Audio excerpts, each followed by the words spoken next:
What's good? Matt Clark here at the new Matt Clark. How are each and every one of you doing on this amazing Saturday? I'm doing great. My girl's doing great. My family's doing great. I hope each and every one of you are doing great, even though we just entered another lockdown, which is straight thumbs down BS. If you could please hit that like button, if you could please hit that subscribe button and that bell notification button to get all my videos when they're new. If you could share with somebody on social media, help spread the message, help spread the word, that would be amazing. And there's a PayPal option if you'd like to donate, help support the channel. The link's in the description. The goal is in the next couple months to get a brand new laptop so I can up the game on the channel. And we can start doing all kinds of creative stuff. I just don't have the technology or the practice to do it. But we're going to get there. Money's been tight. COVID has been stressful financially. We're going to get there, and we're getting there soon. But today, I'm going to do some true crime kind of stuff, okay?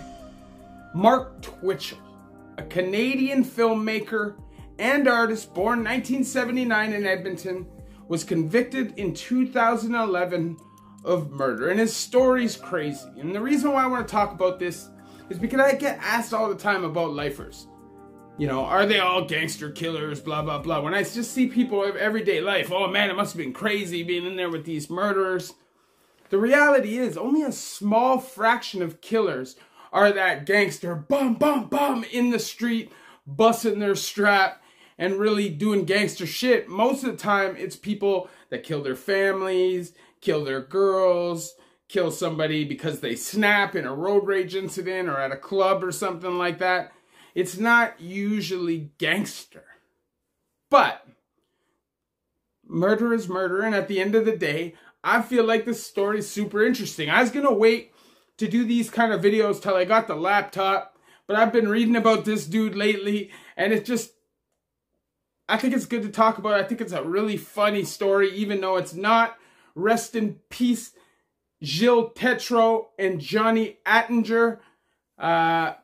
You know, those are the victims in the case. Only one is dead. Sorry, Gilles Tetreault isn't dead, but rest in peace, Johnny Altinger.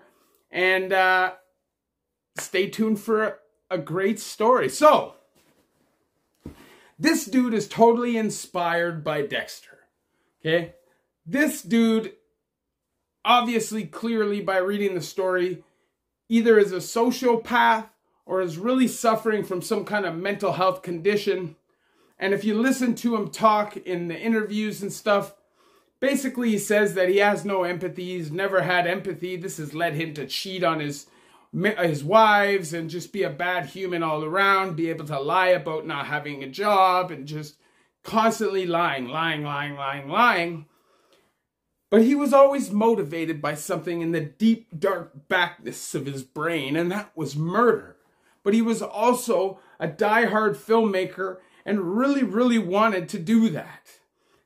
Somewhere along the line, I guess he got this idea to blend the two. From what I read, it seemed that what he wanted to do was film this movie and actually act it out.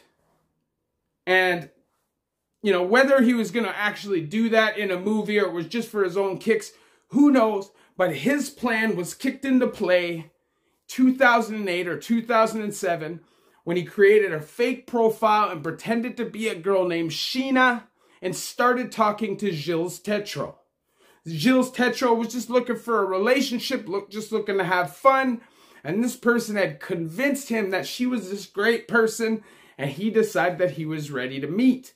When he went to the address he was given, he shows up and it's a garage. So obviously he's a little thrown off by that, but sure, it could be the garage for the house, and he went into the garage. When he goes into the garage, there's somebody there in a hockey mask, and he's got a strap. He gets him down, duct tapes his mouth, and at this point he realizes, man, I can't go out like this. I can't go out like this. If I'm going to go out, I'm going out on my own rules. I'm going out on my own accord. You know, I'm deciding how I go. Reaches up for the gun, grabs it, and says it was the best feeling he's ever felt because he knew the gun was fake, and he started fighting. But the guy was swinging. Boom, boom, boom. boom, boom, boom, swinging on him. But for some reason, even though he was committing a murder or trying to commit a murder, his garage door was open a little bit at the bottom. So he pulls out a cattle prod, an electric taser for cattle. This guy's mad. You're going to kill somebody with a hockey mask, a fake gun, and a cattle prod taser. Seems like you should probably be a little bit better prepared. This guy is the murdering version of me. Horrible at murder, just like I was horrible at break and enters. Give it up, buddy. This is not your lane. And clearly, he's not a practiced murderer. This guy was able to drop down, roll out underneath the garage door. There happened to be two people walking their dog. He runs over, man, this guy's trying to rob me. He comes out in his hockey mask with his cattle prod and says, no, we're filming a movie, it's fake. And these people thought that it was all a setup, that they were the ones being set up to be robbed. So they're apprehensive about helping, even though the boyfriend got a vibe like something was off. Either way, because they were there, it bought Gilles time to boogie and escape. But the thing is, he didn't call the cops. He was too scared. I guess he figured Buddy would come kill him. Or maybe he didn't think Buddy was actually trying to kill him. Either way, he didn't call the cops. Now, Mark Twitchell had this garage. It's in his name. And he just about got pinched for attempted murder. So what did this guy do? He decided, next week I'm going to do the same thing, except this time I'm actually going to kill the guy. So he goes online, the exact same MO, modus operandi. Just so you know, if you're ever doing crimes in like a spree, they can use modus operandi to try to convict you for crimes. If it's the exact same pattern, the exact same way it happens, that sometimes can be used in court against you to convict you, or at least be non-mitigating factors. So, he convinces Johnny Altinger that he's this girl, this great girl, and that's what supposedly all Johnny wanted was love. If everywhere I read about this story, they said he was just looking for love. That's all he wanted in his life. That's all that he was missing. And this person online had convinced him that she was the one. So he goes to the exact same garage and poof, he's gone. He disappears, right? You would expect that this guy would probably pack up the garage, clean up, go, and act like nothing happened. He'd never seen this person. But he didn't do that. He thought it was a great idea to message all of Johnny's friends and say, by the way, this is Johnny, your longtime friend. I'm going to Costa Rica with this girl that I met on Plenty of Fish. She's amazing and she has millions of dollars, and I'll see you guys in the Christmas time. Something like that. Like, it was something like that. Like, she's balling. She's my sugar mama. Don't worry about me. I'll be back in however many months. So, obviously, his friends found that suspicious and decided that they were going to go break into his house and figure things out. But they hadn't realized yet that they all had emails from him saying, this is where I was going for my date, to pick up my date. So he had already maybe thought something was off, or maybe he was just somebody who was overcautious and decided that it's probably a good idea anytime he's going to meet somebody who's a stranger to leave this information. Who knows? But he did. And eventually, the cops found their way to Twitchell. Now, they interrogated the first time, and he convinced the cops that he was a square John. He had not killed anybody. He wasn't capable of that. He was just a civilian dude who just happened to be in the wrong place at the wrong time. His name, anyways. But they had went back, I guess, and kind of went around the area looking for suspects of that garage, you know? And they found those two people that had seen that guy come out under the garage. And they thought, as soon as they saw the cops, they thought, oh man, this guy was killed. So they're automatically freaking out, blaming themselves for this guy losing his life. And slowly and surely, the feds realize that they're talking about something totally different. It's not the same story, and it's not even the same time. This was a week before. This led the cops to Gilles Tetreault, which ultimately led them back to Mark Twitchell. The second time he's in the interrogation room, he actually offers up the information to the cops that he bought a car off this dude who met this rich woman on Plenty of Fish and was taken off to Costa Rica and just wanted to get rid of his car. So he sold him his car for 40 bucks. 40. A $10,000+ car. He just decided, even though I could get 8-10 grand for it, why would I do that? Give me 40. Balling with my 40.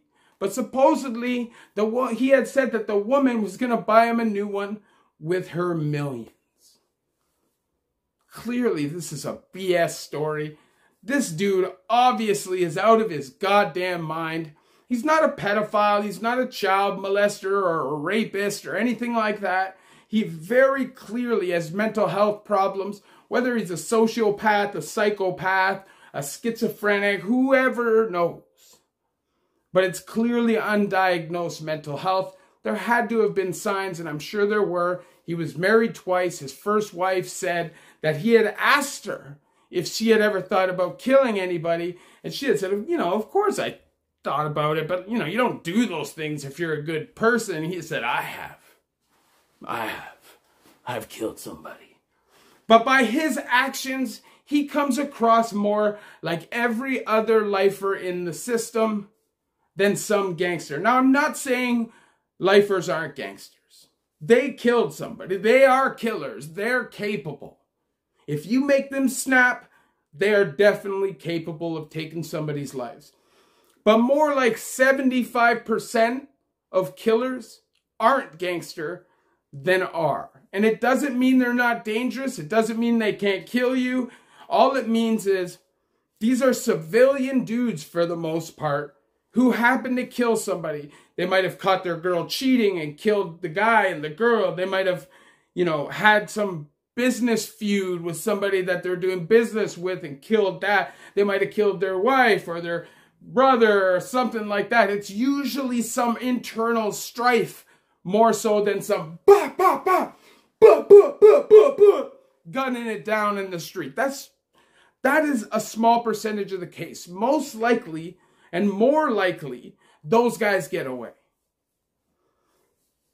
Somebody who doesn't kill people, and I've heard this from many people, it's not easy to kill somebody and hold that in. And you see it. Watch the first 48. Watch any of those shows. People cave right away because they're not really like that. They just had a moment. They might have had the strap in their hand, had a God complex for a second, and decided, but not really thought about the consequences and regret it instantly. Not every killer is a person who is done. Not every killer is broken glass, if that makes sense.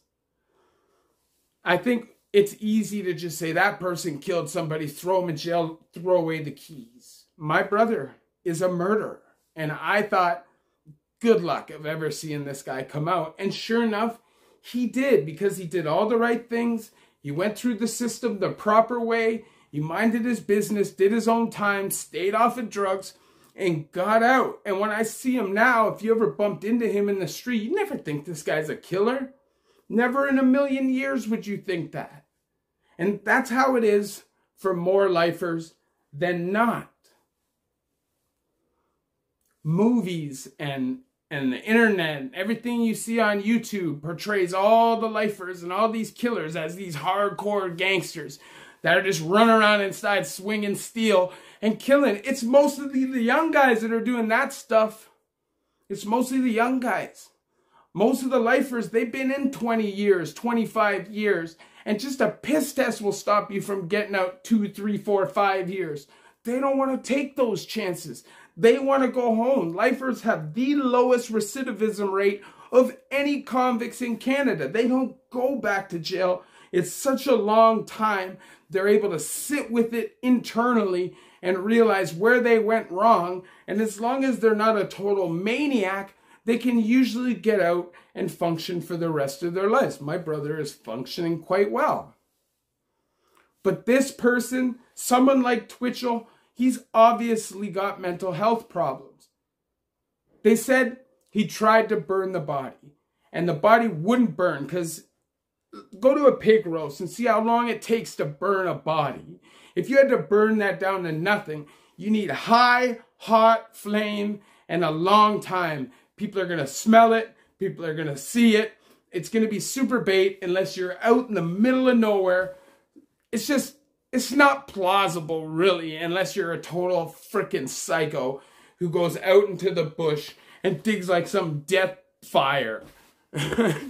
But he did chop the person up because he had plastic down everywhere, like Dexter. I guess that's something they had in common. You know, Dexter is a cop who kills killers, and he was a movie director who didn't make any money from directing movies, who killed civilians. They're not really the same.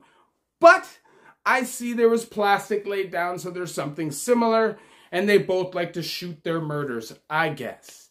But he's crazy. He's crazy, and maybe not forever.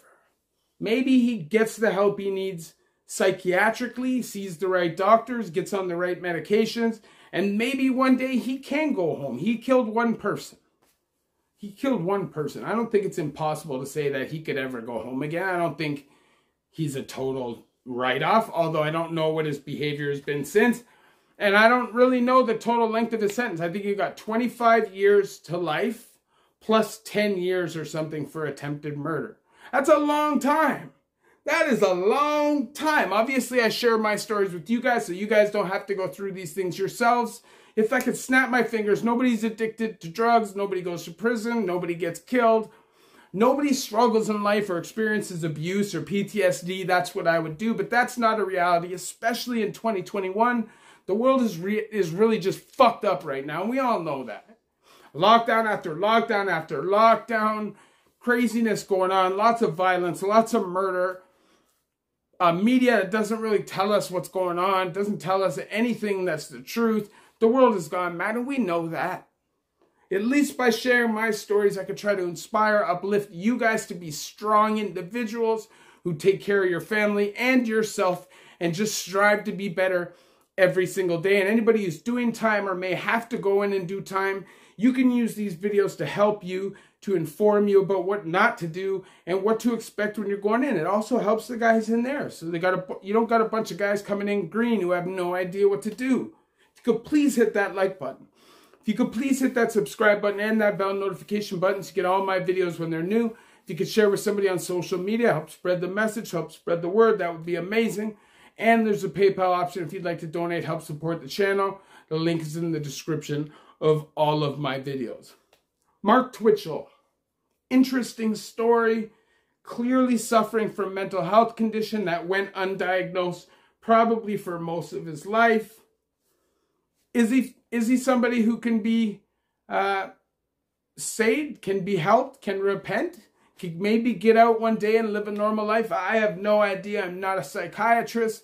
I don't wish prison on anybody unless you're a dirty-ass pedophile child killer. I don't care about them. But, you know, I hope maybe he gets his shit figured out and gets through the rest of his life without hurting anybody else. Murder is no joke. Murder don't make you gangster.